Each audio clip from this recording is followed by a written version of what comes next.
President Ramaphosa has concluded his visit to the United Kingdom. He has called on the two nations to rebuild trade and investment ties. Let's talk about the overall trip then. We can talk now to Musa Mdunge, a political analyst who's at the University of Dundee based in the UK. Musa, welcome back to Newzroom Africa. You were on the channel, in fact, at the very beginning of this visit by President Ramaphosa to the UK. Now that we've seen the various engagements from the banquet hosted by King Charles III to direct conversations between the Prime Minister of the UK, Rishi Sunak, and President Ramaphosa, what do you make of the gains? Thank you so much, Tembile, for having me and to your viewers. Well, look, I mean, it's been a busy week for President Ramaphosa during his state visit to the UK. What was expected was the conversations on trade. These are very, very important. We know that South Africa is, to the UK, its 27th biggest trading partner. And for us, the UK is our 5th biggest trading partner.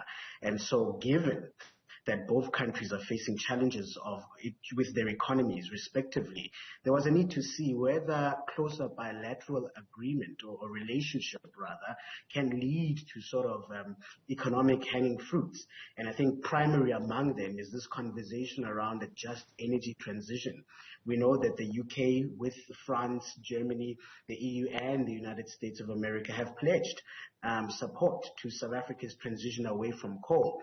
What will be interesting is to see whether there'll be any benefits from this, because there is a nervousness around the very fact that a lot of this funding will be in the form of loans. We already know the South African economy is very indebted, and one must worry whether we indeed need to increase our level of debt, especially foreign currency held debt, which has currently been very low, and that allows us to have room and space perhaps to look at funding avenues. So it's going to be very interesting to see the meat in terms of this relationship moving forward. On the issue of the just energy transition, the move from coal to what's called cleaner energy, President Ramaphosa has been emphatic in his call for more money to help African countries. He made this call at the COP27 summit as well for funding that is not in the form of loans. He said it again in the UK. But what is causing a lot of concern as well is the fact that the rich nations offer commitments, but a commitment, of course, is very different from actual money in the bank. Very true, and that's always been the issue, is commitment needs to translate to something else. And I think that's been, partly one of the worries one has had with the president's, even in his investment drive and conferences. We hear a lot about pledges to invest in the South African economy, but where are the tangibles in terms of that, and you think about the fact that South Africa is really an anomaly among both emerging and major economies. You have a GDP of around $315 billion, but a JSE with a market capitalization of over $1.2 trillion, more than 3 times the size of the South African economy on nominal GDP levels. That's a very much a strange thing that has been happening. So while the South African real economy has stagnated, JSE has done very well over the past 30 years. And so there's really got to be a conversation about how do you drive investment in the South African economy. And that is about getting your cause and effect correct. What causes and drives investment? And government's got to be clear about that government is not the one that's going to create the jobs. It needs to depend on especially the private sector to do that.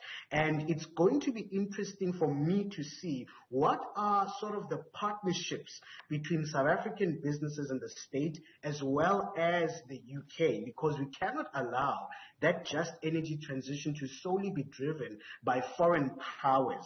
We have always held it as a matter of principle that South Africa will continue to endeavor to be in control of its own economic fate. It's the reason why we didn't go to the IMFs of this world after the transition to democracy. Will we still hold that line, or is that principle dead? And what does it mean for the sovereignty of South Africa as a major economy in Africa? And just away from the money issues, right? President Ramaphosa, in one of the events that he held in the UK, spoke about how the Commonwealth, led by the UK, needs to play a more active role in the reform of international institutions. And you have to ask if the Commonwealth itself as a colonial concept has reformed enough to be able to do honestly the bidding of Africa, South Africa, and other countries on the continent.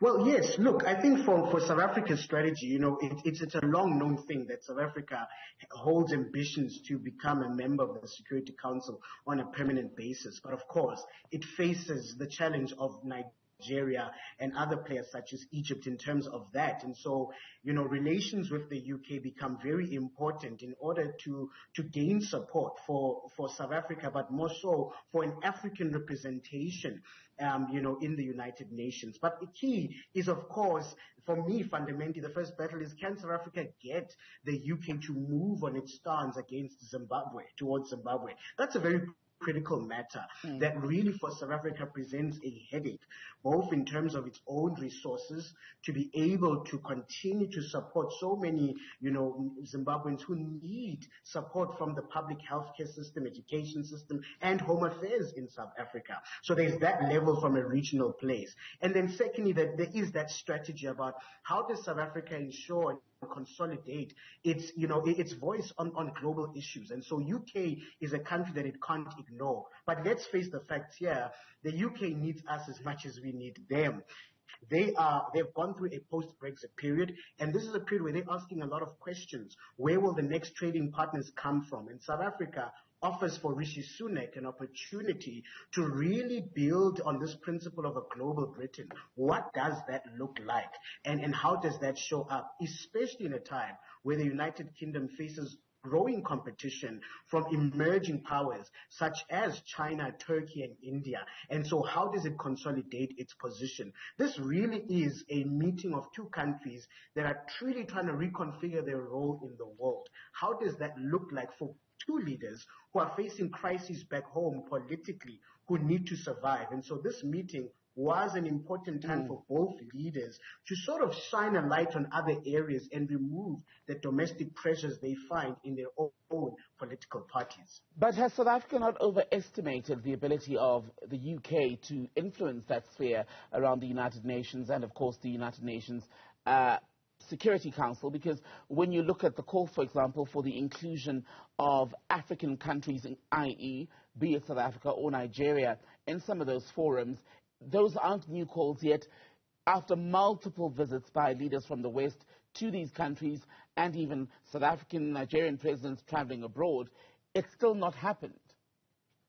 Yes, it really is a slow movement. And of course, you can understand if you are a P5 country holding substantial powers such as that, to the ability to veto any UN resolutions, to share that power, you must really be able to answer the question, what do you gain from it? And so you could see from a strategic perspective why there would be an acceptance of what we call the G4, which is India, Brazil, Japan, and Germany, the four countries that are pushing for a United Nations permanent seat on the Security Council. But there are also pushes for countries like South Africa and Nigeria. The best thing, I think, for both Nigeria, South Africa, or Egypt, who are aspiring for this position, is to rather call for a seat represented by the AU chair.